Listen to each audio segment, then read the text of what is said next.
Hi, Amy Palmer. It's so nice to see you. A wonderful entertainment contributor. Thank you for being with us. Of course. So Harry Potter is certainly making headlines everywhere. Just turning this off. Oh, so it doesn't ring. That's quite all right. We let your anything mic. happen here on Backstage We Live. know so you tweet all yeah. time, all the If you time. tweet or yeah. if it rings, you're allowed to pick it up here. Okay. The rules are a little bit lighter here on I know. Backstage Live. It's fun back here. So let's talk about the film. It's looking to break some big mega records. It is Thursday night showing, the midnight showing, grossed $24 million, if you can believe it. Also, I don't think a lot of people realize that Harry Potter is being released simultaneously in almost every country but Japan and one other region. So it's worldwide. So when we talk about breaking records, we're talking billions and billions of dollars and breaking the record from Star Wars. Star Wars is the #1 movie right now, and it has billions of dollars, $5.92 billion. And Harry Potter is right behind it and is going, by the end of Thanksgiving, it will top that. Oh my goodness.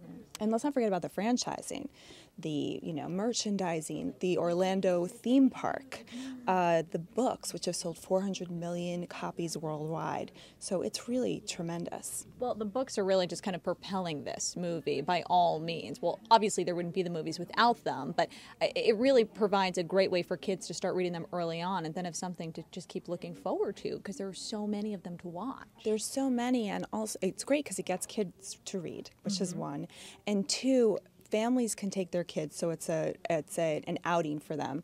But it's also generational. It's a generational film in the terms of if you start reading Harry Potter when you're 8, by the time you're 18 years old, you have grown up with Harry Potter, and you're seeing that with the actors themselves. I mean, if you look at Daniel Radcliffe, when you first saw him, he was a young kid. Now he's a man. And I think that there's a whole generation of kids who grew up with them. But on that note, since Rick and I were just talking about that, isn't that going to limit the actors in a way, at least in the beginning, because they'll feel branded that, we're only known as much as they try in the beginning, we're only known as the Harry Potter actors. This is true, and I think that Daniel Radcliffe has been really smart because, as many of you know, he was on Broadway, he's been on the London stage, he's tried to break out, and I think that if you're a good actor and you're smart, you can break out of those roles. I think we saw a lot of, actors from the 80s who weren't so savvy in that way, so they were stuck or they were pigeonholed.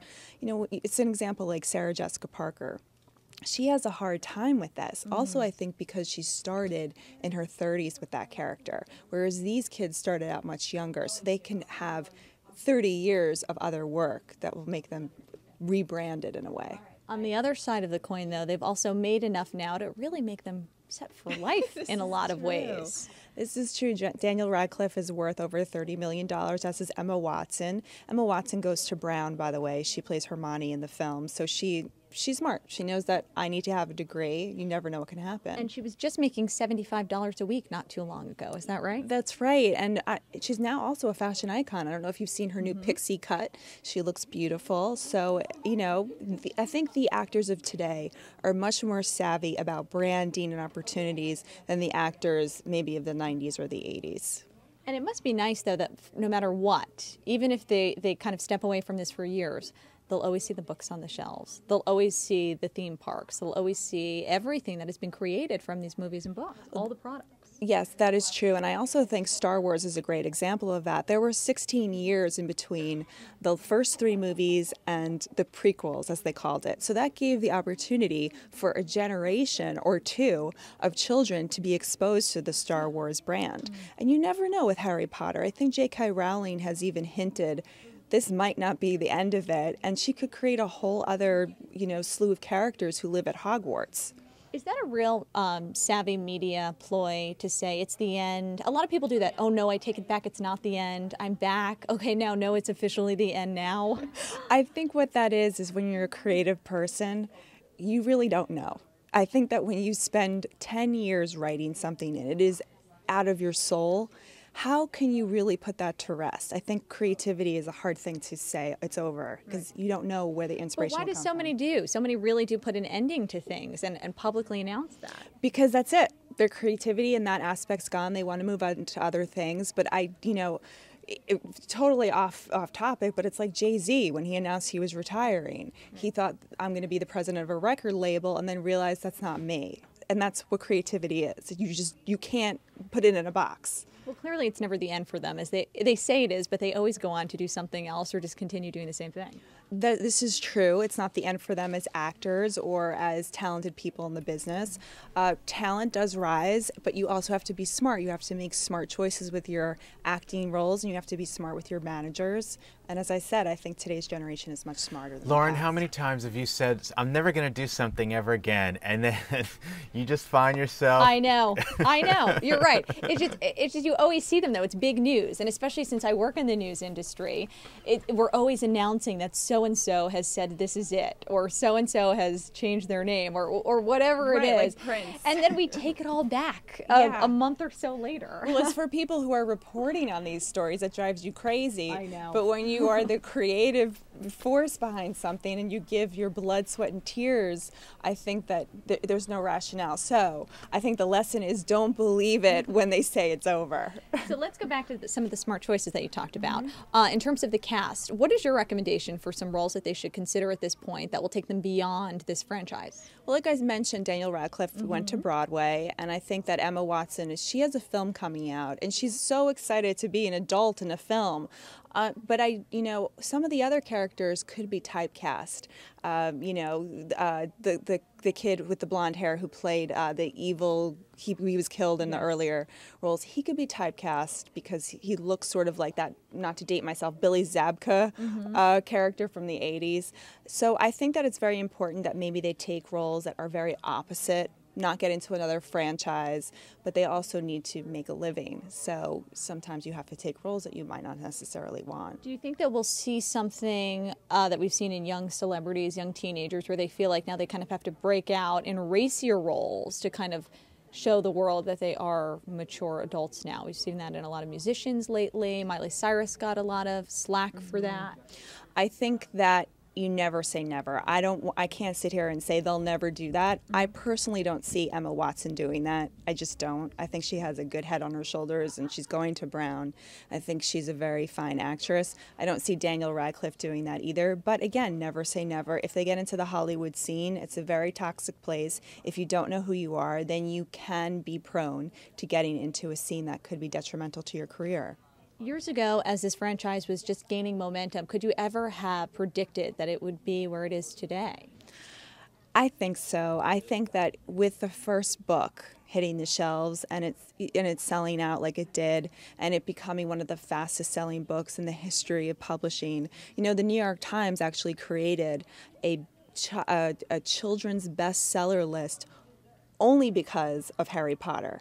They didn't have that list until Harry Potter came on the scene, and that's because it was revolutionary. So I think that when it hit the shelves, I think everyone knew that this would be big.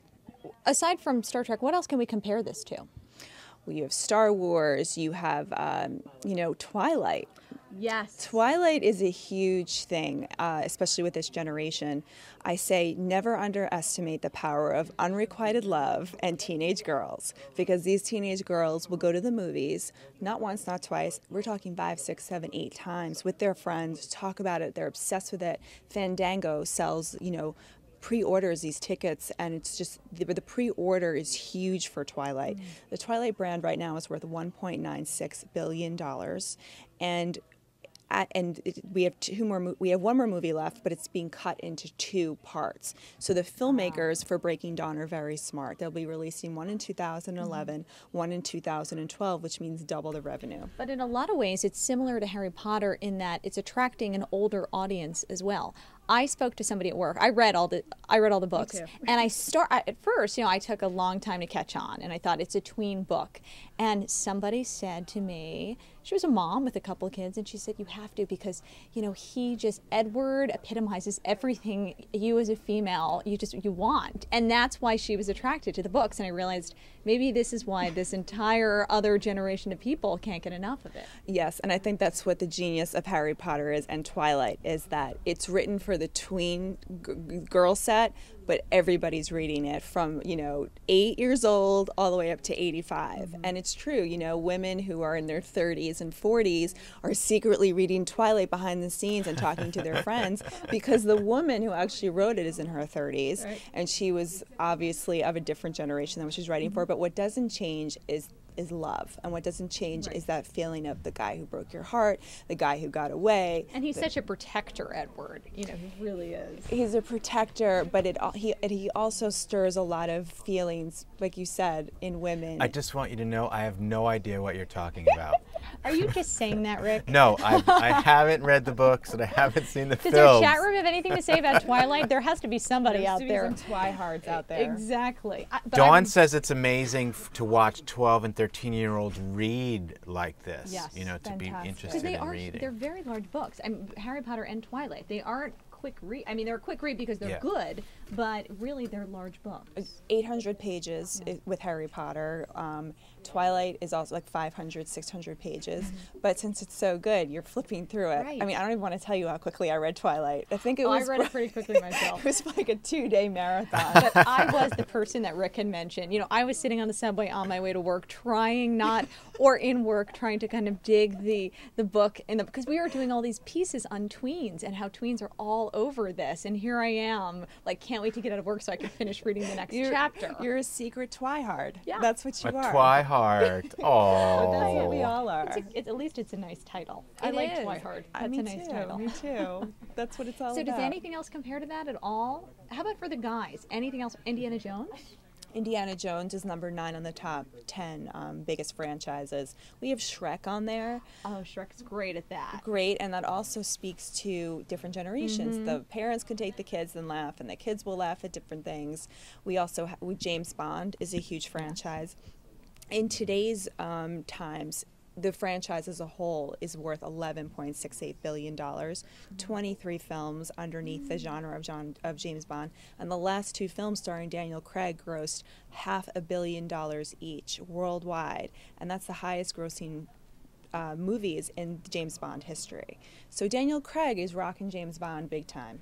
How do you keep all these numbers straight? Not to not talk about James Bond, but I mean the fact that you've got all these numbers just kind of at your fingertips is quite impressive. I have to tell you that I have been reporting on entertainment news now for a little over 2 years for In Touch Weekly, and I am able to just do this. I don't know, it's practice. Well, you'll have to come back next time. It was a pleasure having you here so and looking forward to talking to about so much more. Thank Fellow you. Twihard. Fellow Twihard. Yeah.